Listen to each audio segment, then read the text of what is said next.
Processus électoral, on en parle, madame et monsieur, dans cet entretien. Comme vous le savez, nous sommes dans les derniers virages du processus électoral connu ici dans notre pays, disons le 20 décembre courant. Nous irons tous, ceux qui ont l'âge de voter, aux urnes pour élire nos dirigeants, nos futurs dirigeants, durant 5 ans. Ils vont encore rester là pour nous diriger. Aujourd'hui, dans cet entretien, nous avons le réel plaisir de recevoir M. Ghislain Bamwangaï, qui se trouve être communicateur de la candidate numéro 9. Elle n'est plus à présenter, c'est Madame Marie-Josée Ifoku, candidate présidente de la République numéro 9. Monsieur Ghislain, bienvenue. Bienvenue à Monsieur Charlie. D'entrée de jeu, à quelques jours des élections, votre candidate, Madame Marie-Josée Ifoku, vient avec une autre offre aux Congolais, c'est la transition. Qu'est-ce qui justifie cette position? Cette offre n'est ni nouvelle et ni une autre. Mais pourquoi une transition de 3 ans? Il y a 1 an, elle a demandé de nous arrêter. En politique avertie, elle avait vu que l'organisation des élections trébuchait, avait des difficultés énormes pour évoluer et il y avait des problèmes de financement, il y a des problèmes de guerre, il y a le problème des cartes, beaucoup de problèmes de déploiement de matériel. Dès l'enrôlement, on a connu des problèmes et l'ensemble de ces difficultés l'avait amené à proposer d'ailleurs une transition, de nous arrêter un moment, savoir où nous allons, pourquoi ces élections. Depuis 1960, nous avons des élections qui n'ont rien apporté en termes de bonheur au peuple congolais. Au contraire, ça a été une occasion de déstabilisation dans l'exercice du pouvoir politique. Ça a été une occasion de violence, de déchirement dans la population congolaise. Et ces élections que nous tenons absolument à réaliser, pour quel objectif ? Il faut choisir entre le besoin des élections pour les élections et des élections pour faire avancer le Congo. Lorsqu'elle a proposé il y a déjà plus d'1 an de nous arrêter et faire une transition afin d'aller à la 4e République, on ne l'a pas entendu. Aujourd'hui, dans les propos même de la CENI, on décèle le doute qu'il y a d'avoir ces élections au 20 décembre. Et si nous pouvons les avoir, elles seront chaotiques et avec des germes de contestation déjà en elles-mêmes. Pourquoi une telle prophétie? Que les élections seront chaotiques, une fois tenues. Le réalisme, le bon sens seulement. Il y a déjà quelques jours que l'organisateur de ces élections se plaignait de ne pas avoir les moyens pour déployer le matériel à travers tous les bureaux de vote et demander au chef de l'État de lui donner des avions, de lui fournir des hélicoptères. Est-ce qu'il les a eus? S'il les a, les hélicoptères et les avions vont atterrir à des endroits appropriés. D'ailleurs, il avait donné un délai, c'était jusqu'au mercredi.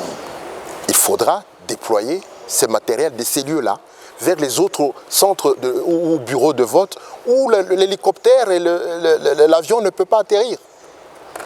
Il faut prendre la route.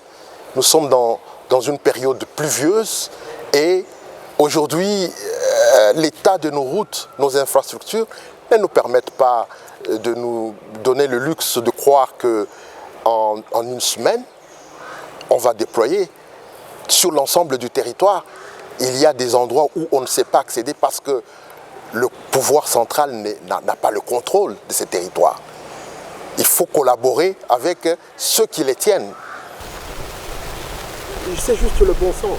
Alors, au regard de toutes ces contraintes que Madame Ifoku a observées, et voilà pourquoi elle vient plutôt proposer cette transition, mais est-ce que c'est sur base d'un cadre légal ou c'est sur base des contraintes que Madame Ifoku veut se baser, lui qui veut diriger ce pays dans les jours à venir? Un cadre légal est fait pour la population, pour les hommes, pour l'intérêt La constitution de du notre pays. pays ne prévoit pas ça, la constitution. Lorsque nous sommes devant une situation de crise qui menace la paix, qui menace l'intégrité du territoire, qui menace le Congo dans son existence même, dans son essence, je crois qu'il faut s'arrêter et trouver des solutions. Le peuple est souverain. C'est ça le problème. Le peuple n'est pas en dessous de la Constitution. Le peuple est souverain, c'est lui qui donne la Constitution. C'est sa Constitution. Il peut décider à tout moment d'outrepasser cette Constitution ou de créer d'autres règles qui ne sont pas prévues peut-être par la Constitution pour résoudre un problème. C'est à cela qu'elle invite donc la population congolaise à réfléchir. Nous avons un problème. Nous devons laisser le pays aller vers le gouffre, vers le chaos, pour des élections qui ne nous amènent absolument rien depuis 1960, où il faut sauver le Congo. Alors, comment le Congo sera géré pendant ces 3 ans de transition que propose Madame Marie-Josée Ifoukou, avec les mêmes dirigeants qui sont en train de diriger les pays aujourd'hui, dont elle déplore même la gestion? Comment ça va se passer concrètement, Maître Justine Bamangaï? L'amour de notre pays, face aux dangers que nous courons, nous permettra de trouver une solution. Laquelle? Parce que nous devons nous mettre ensemble. Est-ce qu'elle sera palliative aussi? Le pays est en danger. Nous devons réfléchir, nous devons trouver une solution. Elle a fait une proposition déjà d'ailleurs, que ceux qui sont actuellement au pouvoir, s'ils veulent continuer à être dans les institutions de la transition, qui ne reviennent pas parce que aux élections futures pour ne pas gérer la transition en fonction de leurs intérêts dans ces élections futures. Ou alors il faudra trouver des technocrates, des gens qui dirigent la transition pour nous amener vers une autre constitution, vers un autre cadre d'organisation politique. Donc il faut soit de la révision constitutionnelle ou reprendre carrément à zéro. Pour Mme Marie-Josée Ifoukou, cette constitution est celle de la prédation. Elle appartient au système de prédation. Il faut la mettre de côté et avoir une constitution, une nouvelle constitution des Congolais, pour les Congolais. Celle qui est là, c'est une constitution des belligérants, des étrangers, pour leurs intérêts. Et on saura la voir, cette nouvelle constitution, durant ces 3 ans de transition qu'elle propose? Si nous le voulons. Si nous voulons notre volonté, la volonté du peuple d'y arriver, on y arrivera. Ça fait jaillir beaucoup d'encre salive cette proposition. Prenons les cas peut-être de ceux qui vont diriger le pays durant ces temps-là. Ici, j'évoque les cas du chef de l'État actuel, bien qu'il est sortant, mais il est candidat à sa propre succession, Félix-Antoine Tshisekedi Tshilombo, au cas où il sera là pendant la transition pour nous diriger. Selon l'idée de Mme Ifoukou, il ne pourra plus se représenter lors des prochaines élections, c'est-à-dire après ces 3 ans de transition, alors que la Constitution ne lui interdit pas. Comment ça va se passer, ces cas que je pourrais dire même de jurisprudence? Moi, je suis convaincu de l'amour qu'a le chef de l'État, M. Félix-Antoine Tshisekedi, pour son peuple. Ce n'est pas lui-même. Moi, je suis convaincu qu'il aime ce pays. Je suis convaincu qu'il aime ce peuple. Il a commencé l'exercice de son mandat avec le peuple d'abord. Il a combattu dans l'opposition pour le changement. Ce changement et l'amour du peuple exigent un sacrifice. Dans le 3e point de la congbolisation, on parle du prolongement de soi. C'est-à-dire la capacité que nous devons avoir individuellement et collectivement, non seulement de nous pardonner, non seulement de se donner soi-même, mais de faire d'énormes sacrifices, des sacrifices aux besoins, sacrifices suprêmes pour le bien de l'autre, du peuple congolais, le bien du pays. Ça demande qu'on se mette là et que chacun s'examine et voit quelle est la part de sacrifice qu'il peut faire pour avoir la paix. Vous en avez déjà évoqué d'ailleurs les concepts combolisation. Lorsqu'on entend ces concepts, on pense directement à votre candidate, Madame Marie-Josée Ifoukou. C'est quoi exactement la combolisation? La combolisation est un concept tiré du ballet, qui signifie combo en lingala, et dont la fonction principale est de nettoyer. Et le combo, le balai, comme on le voit, il est composé des tiges qui sont réunies des différentes tailles, de différentes résistances. Toutes les tiges n'ont pas la même vigueur, mais se mettent ensemble, se complètent pour exercer, pour réussir une seule tâche, de nettoyer dans l'unité, dans la complémentarité. C'est ce dont nous avons besoin dans ce pays, cette fonction du combo, qui commence par une tige, c'est chacun de nous, chaque Congolais, le nettoyage personnel. Ça, c'est le premier point de la combolisation. Nous n'avons pas besoin aujourd'hui de toujours pointer l'autre. C'est les dirigeants, c'est le président de la République, c'est le Premier ministre, puisque dans cette vision, on comprend que le problème du Congolais, c'est d'abord lui-même. Okay. C'est d'abord le Congolais. Okay. Ce Congolais-là qui doit se regarder. Là, il y a la corruption et tout ça, c'est parce que c'est devenu une gangrène dans le Congolais lui-même qui doit enlever, se nettoyer de cet esprit, de cette propension à la violence, à la corruption, qui est sans doute favorisée par la misère.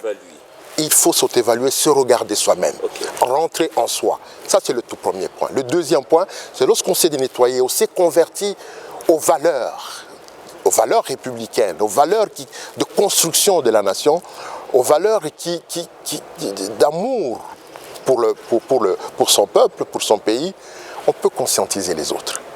On peut aller vers les autres. Et là-dedans, la particularité est de prêcher par l'exemple. C'est prêcher par l'exemple. Montrer aux autres que moi, je suis capable de résister à la corruption, au détournement. Lorsque vous détournez, tous ceux qui sont avec vous, ils vous voient, tous ceux qui sont. Il faut prêcher par l'exemple. Prêcher, on n'a qu'à voir aujourd'hui, nous voulons des routes non embouteillées, mais qui donne l'exemple? C'est ceux qui roulent avec des gardes du corps, des policiers, des militaires. Ce sont les autorités, ce sont les dirigeants de ce pays qui violent constamment le code de la route. Ils ne montrent jamais un exemple. Aujourd'hui, la vie du Congolais, la vie publique du Congolais, vous n'avez qu'à l'examiner, qu'à l'observer sur la voie publique, où on regarde, on se rencontre dirigeants et dirigés, et nous avons le comportement du Congolais, du peuple congolais. On a l'impression qu'il y a une indiscipline qui est tolérée et organisée des dirigeants aux dirigés. C'est prêcher par l'exemple et sensibiliser, conscientiser sur les valeurs. Troisième point de la combolisation, c'est le prolongement de soi, dont je venais de parler tout à l'heure, qui est nécessaire dans notre pays aujourd'hui pour la réconciliation. Nous avons besoin de nous pardonner. Nous avons besoin de comprendre que le déchirement, le tribalisme, tout ce que nous avons, et nous devons nous en débarrasser et rester. Et tout cela demande que chacun rentre en soi, se sacrifie et va vers l'autre. Et comprenne que l'autre est une valeur, pour moi, ma vie et dépend de l'autre. Je suis responsable de l'autre. Voilà, donc c'est le don de soi, c'est le prolongement de soi. Le quatrième point, c'est l'unité dans la diversité. Nous sommes différentes cultures, nous sommes dans des institutions avec différentes fonctions. Partout où nous sommes, il y a une diversité, soit dans les compétences, soit dans la culture, dans différents talents. Mais c'est de comprendre que la diversité est une richesse, qu'aujourd'hui le Congo a besoin d'être uni. Un Congo fort doit être uni et comprendre que les différentes cultures que nous avons sont une richesse pour nous. Et le cinquième point, c'est le nettoyage de l'État. Dans la combolisation, on voit cet État qui est né en 1885 avec l'idée de l'exploitation du Congolais comme esclave au bénéfice d'un colon, d'abord un propriétaire de l'État. Nous étions une propriété privée de Léopold II. Et les autres, il a été remplacé par le colonisateur belge. Et puis après, par les dirigeants que nous avons qui dirigent le pays depuis l'indépendance. Mais c'est avec cet esprit de prédation, d'exploiter le Congolais et de diriger pour soi. Tout ce qui se passe aujourd'hui, c'est parce que nous manquons l'amour de notre peuple. Parce que tout simplement, nous n'avons pas une idée assez haute de l'intérêt du peuple, l'intérêt supérieur du Congolais, l'intérêt supérieur du bien commun. Est-ce que nous pouvons privilégier le bien commun ou alors je travaille pour moi et puis je peux transformer même le bien commun en bien privé. C'est cet État-là qui est structuré avec des lois depuis l'indépendance, des lois pour les indigènes, des lois pour les blancs, et ça continue jusqu'à aujourd'hui. Nous avons, vous allez en prison, vous ne trouvez qu'une certaine classe. Ceux qui volent, qui corrompent, qui sont corrompus, les grands corrupteurs, ils sont à l'aise parce qu'il y a des lois pour eux. Il y a des privilèges qui sont réservés pour une certaine classe de la population congolaise. Donc vous voyez que cet état de prédation, cet état qui a été conçu pour un peuple à abuser, un peuple à violer, à voler, a continué jusqu'à aujourd'hui. Il faut la renaissance, il faut changer cet état. Il faut le nettoyer des institutions et des règles qui le rendent faible, qui le rendent constamment faible. Aujourd'hui, l'État congolais est presque inexistant. On a parlé de Mboka Ekufi, le pays est mort. Si on est arrivé, c'est un constat réel. Bien avant, on a parlé Mboka Izana Krik. Mboka Isa, là encore, c'était un pays paralysé qui était sur, on peut encore le voir, mais on a parlé après d'un pays qui est totalement mort. Mboka Isa Koufi, et c'est vrai, et c'est une réalité. Alors, nous partons de cela pour que cet État soit nettoyé de ce qui les rend faibles et qui les rend inexistants. C'est le nettoyage de l'État, et quand on arrive, le sixième point de la combolisation, c'est la bonne gouvernance. Nous sommes bénéficiaires d'immenses richesses de par la nature. Nous sommes bénéficiaires d'un État immense sur le plan de sa dimension et avec multiples ressources, mais que nous n'exploitons pas. Nous avons la guerre, ou que nous exploitons mal, ou que nous laissons les autres exploiter pour leurs intérêts. Nous sommes des mauvais gérants de ce que Dieu a mis à notre disposition. Qu'est-ce qu'il faut? Il faut une bonne gestion de l'État, de nos richesses que nous avons. Alors, sans cette peut-être bonne gouvernance, non seulement nous allons être combattus par les autres qui envient ces richesses et qui veulent les prendre, qui envient notre État. Parce que tout simplement, ils considèrent que nous sommes incapables de pouvoir le gérer. Il est grand et...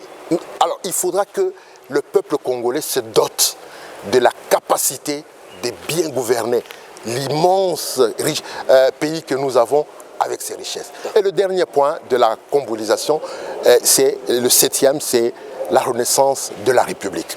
Il faut une nouvelle République, il faut un nouveau pays qui naît, un autre Congo qui naît.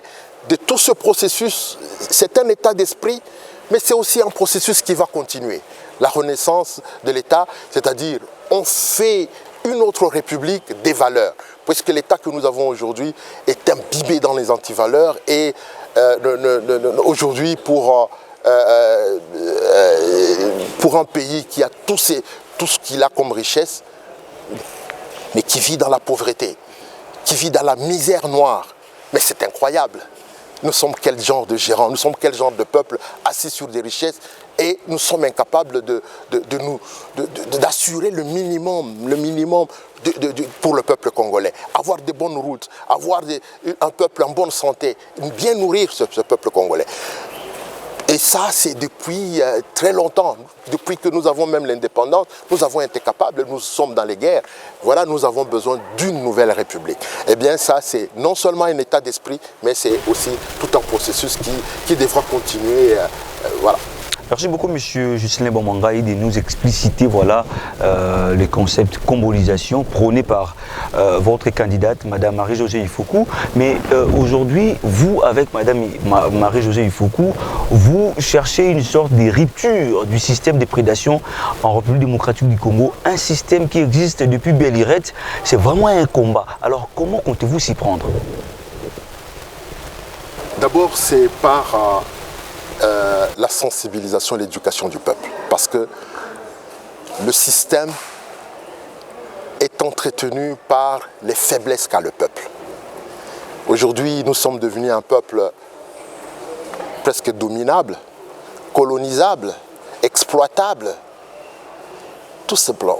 Nous sommes devenus otages des quelques politiciens qui peuvent se permettre tout ce qu'ils veulent pour leurs propres besoins, pour leurs propres intérêts égoïstes. Ils peuvent se réveiller, mettre le pays en feu et faire un plan de balkanisation où il a une parcelle de pouvoir, il s'approprie un territoire, un État, il s'approprie les biens de l'État. Il peut faire tout ce qu'il veut. Et le peuple tolère. C'est le peuple qui applaudit. Le peuple, ceux qui sont corrompus et qui détournent à longueur de journée, on décrit. Mais qui vote pour ce peuple? Ce peuple est capable d'aller mettre sa voix dans l'urne pour son bourreau. Il le voit, c'est lui qui détourne, c'est lui qui le tue, c'est lui qui est auteur de ces injustices, c'est lui qui est incapable de pouvoir s'asseoir et gérer ses intérêts. Il le voit, il voit comment il s'enrichit sur son dos. Mais il est capable d'aller dans l'urne, il met son bulletin pour voter pour son bourreau. Il sait, parce que tout simplement, à un moment donné, nous avons une partie assez importante de la population congolaise qui a perdu sa liberté intérieure de pouvoir faire le choix du bien, même pour lui-même. On arrive sûrement à la fin de cet entretien, Monsieur Ghislain Bamangaï. Je rappelle que vous êtes communicateur de Madame Marie-Josée Ifoukou, qui est la candidate présidente de la République numéro 9. Vous l'avez évoqué tout au long de cet entretien, le slogan « Le peuple d'abord ». Aujourd'hui, quel parallélisme faites-vous entre le slogan « Le peuple d'abord » et la vraie situation sociale que vivent les Congolais?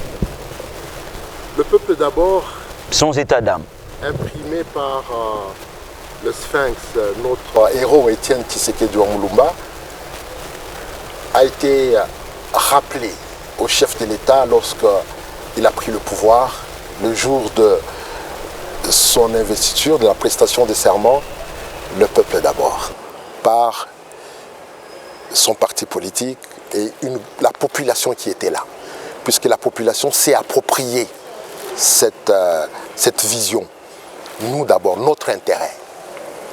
Mais c'est une vision qui a peine à se matérialiser avec tout ce que nous voyons aujourd'hui tout autour, dans la gestion, tout autour du chef de l'État. On décrit encore jusqu'à ce jour, il y a eu un espoir qu'avec le nouveau régime, on ne va plus parler de détournement, on va sanctionner.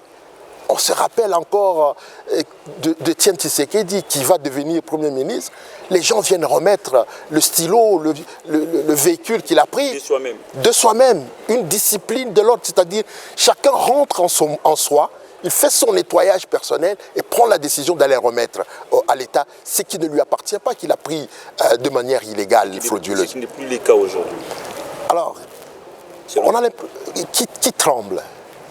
Qui tremble dans le régime ici de ne pas... On décrit, on a des chantiers, c'est vrai. Dans la ville de Kinshasa, dans le pays, on compte le nombre de routes. Mais regardez, il faut faire une évaluation sur l'ensemble du territoire. Les chantiers qui ont été entamés, qu'est-ce qui est arrivé jusqu'à la fin, dans quel budget, est-ce qu'on a respecté? Bon, voilà, on a décrié pas mal de choses. jusqu'à aujourd'hui, les Congolais, à peine à évacuer les denrées alimentaires qui sont produites dans nos villages, on ne sait pas se promener, même dans la ville de Kinshasa ici, on a des difficultés. Alors, ce qui fait qu'aujourd'hui, le peuple d'abord a été beaucoup plus... C'est une interpellation lancée vers le dirigeant. Le peuple d'abord, c'est-à-dire lui rappeler votre responsabilité dans la gestion que vous avez de l'État, de vous soucier avant tout du Congolais, du peuple congolais. Est-ce cela? J'ai l'impression de voir une volonté politique du chef de l'État, mais qui n'est pas partagée tout autour de lui. Okay. La volonté de changement, la volonté d'aller de l'avant n'est pas assez partagée dans la classe politique. Une masse critique autour de lui pour impulser cette vision n'est pas récupérée dans la gestion, dans le comportement du dirigeant congolais. Jusqu'à aujourd'hui, on continue à parler de la mauvaise gouvernance.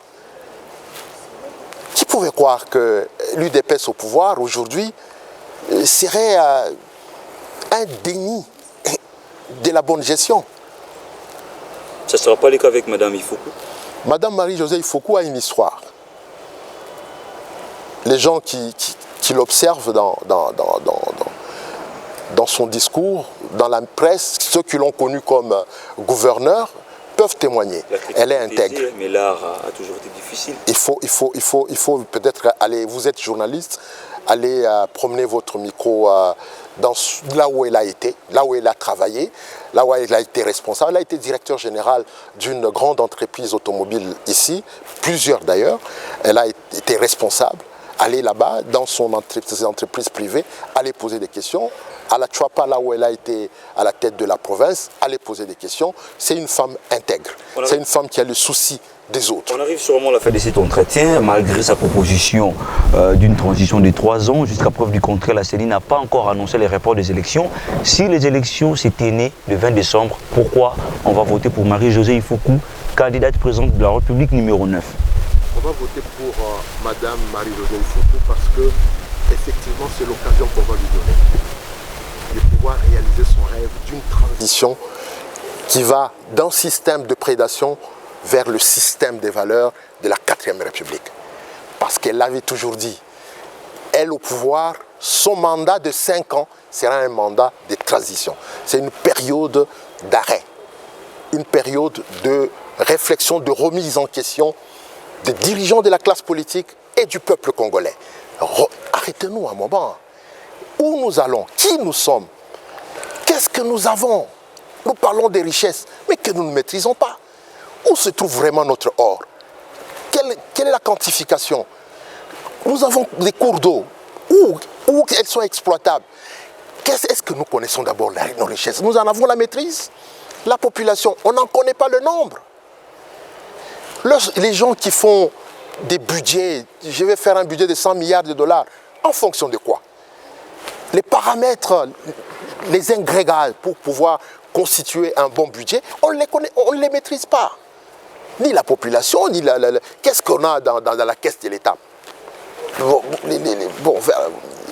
La transparence aurait permis justement de savoir comment l'État est géré, de savoir quelles sont ses finances, qu'est-ce qui lui appartient, les entrées. Bon, nous n'avons pas de canaux pour poursuivre cela régulièrement, et comment on gère notre pays. Alors donc, avec elle, c'est un espoir de pouvoir sortir de la prédation et aller vers la nouvelle République, la renaissance de l'État congolais, parce qu'elle a le courage pour ça, elle a l'intelligence, elle en a l'intelligence, elle en a la force, elle en a la volonté. C'est une femme qui a montré qu'elle est courageuse et une mère qui se soucie d'abord du Congo. D'abord du Congo. Elle est prête. Vous avez dit tout à l'heure qu'elle est candidate. Vous pensez qu'elle ne peut pas être élue? En tout cas, elle a une vision pour le Congo pour être élue le 20 décembre 2023. Mais si elle est capable aujourd'hui de pouvoir renoncer, peut-être proposer une transition, parce qu'elle est prête, elle a dit, on lui a posé, elle est prête à pouvoir sacrifier ce que même un acquis, même si elle est au pouvoir, si c'est pour le bien du Congo. Ok. Voilà. Monsieur Juscelin Bamwangaï, je rappelle que vous êtes communicateur de Madame Marie-Josée Ifoku, qui se trouve être candidate présidente de la République numéro 9. Merci de nous avoir accordé votre précieux temps. Je vous remercie. À vous, chers téléspectateurs, merci de nous avoir suivi. Le rendez-vous est pris la semaine prochaine avec le même plaisir. À bientôt.